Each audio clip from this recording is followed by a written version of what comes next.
Assalamualaikum warahmatullahi wabarakatuh. Kembali lagi dengan aku Putri Jasmine. Aku adalah salah satu mahasiswa S1 Keperawatan di Sekolah Tinggi Indonesia Maju.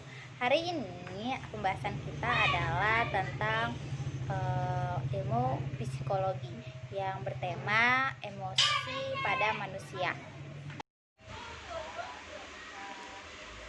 Emosi manusia, hal yang akan kita bahas dalam emosi manusia. Pertama, definisi emosi, perkembangan emosi, gangguan emosi, dan macam-macam emosi.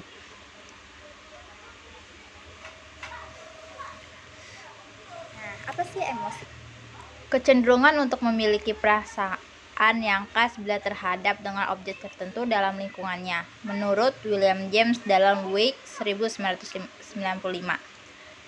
Sedangkan Krokov 1962, suatu keadaan yang bergejolak pada diri individu yang berfungsi sebagai inner adjustment, penyesuaian diri dari dalam terhadap lingkungan untuk mencapai kesejahteraan dan keselamatan individu.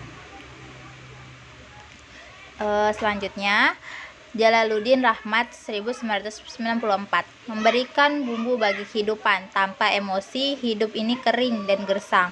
Bisa membuat frustasi, juga bisa menjadi modal untuk meraih kebahagiaan dan keberhasilan hidup. Tergantung emosi mana yang kita pilih dalam reaksi kita terhadap orang lain, kejadian, situasi sekitar kita. Menurut Jalaluddin Rahmat 1994 ya. Selanjutnya kita masuk ke 3 emosi dasar manusia menurut Watson. Yang pertama, fear, berkembang menjadi cemas. Yang kedua, rage, berkembang menjadi marah. Yang ketiga, love, menjadi simpati. 6 dasar emosi manusia menurut Descartes. Yang pertama adalah keinginan, kedua benci, ketiga kagum, keempat kesedihan, kelima cinta, keenam adalah kegembiraan. Perkembangan emosi. Reaksi emosi saat ditentukan oleh pertama adalah lingkungan, pengalaman, kebudayaan, dan individu itu sendiri ya.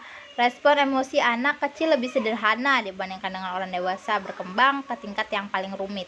Kenapa anak kecil lebih sederhana? Karena anak kecil tidak memiliki banyak tekanan, tidak memiliki banyak pola pikir.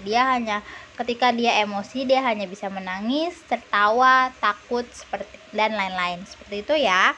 Nah, sedangkan respon emosi melalui 4 jalur. Yang pertama, stimulasi, perasaan, respon internal, pola-pola tingkah laku.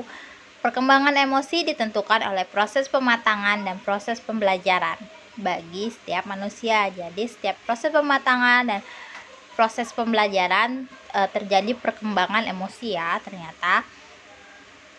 Selanjutnya, gangguan emosi. Gangguan emosi itu ada 2. Yang pertama adalah teori lingkungan Russell 1993. Penyakit mental disebabkan oleh berbagai kejadian yang menimbulkan terjadinya stres. Contoh, anak menangis karena diolok-olok. Lingkungan dapat berupa lingkungan fisik dan juga psikologi. Pisau tajam bisa menyebabkan nyeri fisik. Kata-kata tajam bisa menyebabkan nyeri psikologis. Nah, kedua adalah teori afektif. Perasaan bawah sadar seorang menentukan emosinya. Perasaan takut, benci, senang terus ditekan ke dalam alam bawah sadar. Dalam waktu tertentu akan dibangkitkan ke dalam sadar, tetapi ke permukaan.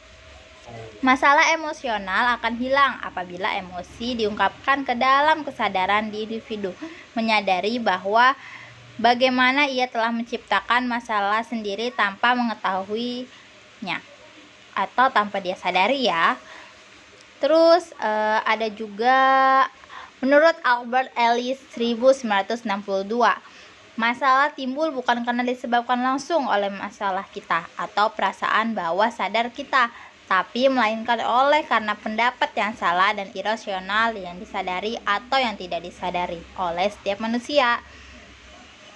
Selanjutnya kita masuk nih ke macam-macam emosi. Yang pertama ada takut, marah, dan cinta. Sekian penjelasan dari saya, kurang lebihnya mohon maaf. Kalau ada salah-salah kata mohon maaf. Semoga apa yang saya sampaikan bisa menjadi ilmu tambahan bagi kalian, dan semoga apa yang saya sampaikan ini dapat berguna juga buat kalian.